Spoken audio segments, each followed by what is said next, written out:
normal anda mandu ni chang kosnyak man baro itin gajan gwasame di jogunene tiel tele gwana ngat tiel tele gwa be jinang tin gajan gwasame gor jeno de rande cha ko te ke dup ti yar ke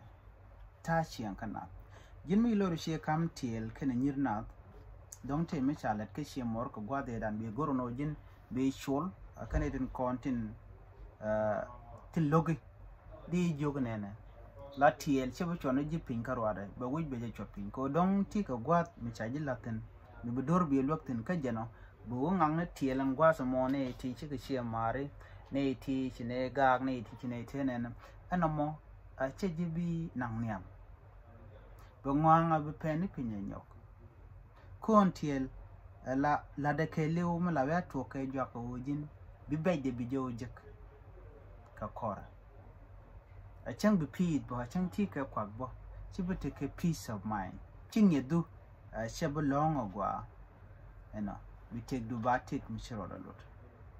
jin mi ti ka tiel an tadini ka jino ajira mi sha trust ta ji mo ka door mi take ji mi dina alwa ka ja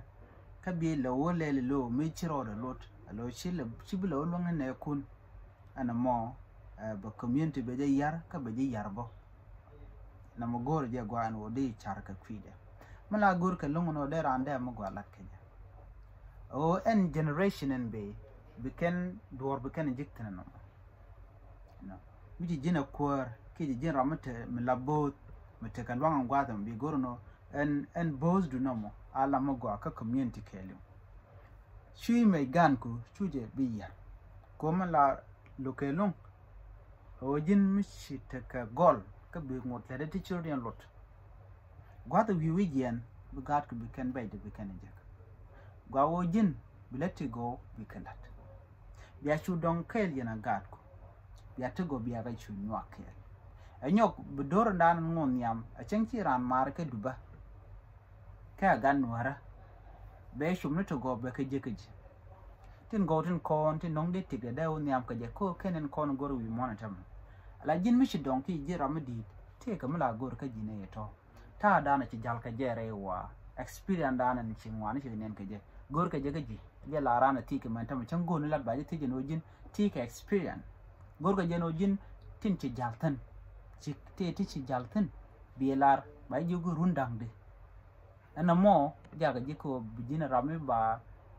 ngai ngwan ba je te ka je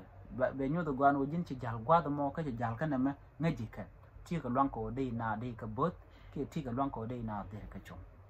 de shum gan mar no tiel chagwa tiel amijia tiel point ka ro ade e joy ene ka bi jana mana kel ka rodo